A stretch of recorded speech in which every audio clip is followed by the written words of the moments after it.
Lauro barkatu dugu gurekin.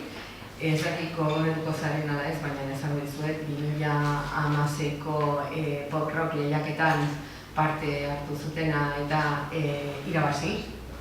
Ez? Osea, guretzat ezagunak dira, dagoeneko. Eta, bueno, hemen daude Iker eta Iñaki, eta galdetuko diot, betikoa, nolakoa izango da gaurko kontzertua?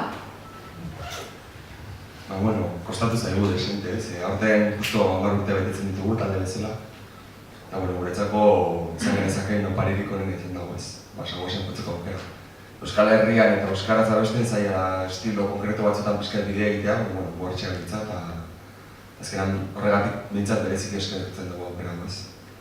Eta eskainiko duguna, 55 minutu ditugu, eta 10 urteko ibilbideakin oso zaila egintzen dugu. Azkenen dira 9-10 abesti, hori bilgia, lokalean bozkaketak egiten, pixkat ez da behietan, azkenean saiatu da pixkat taldearen esentzia laburtzen eta konzentratzen ez. Azkenean, hori bilbidea izan den hortako abesti esanguratsuenak edatu eta bide joko ditugu.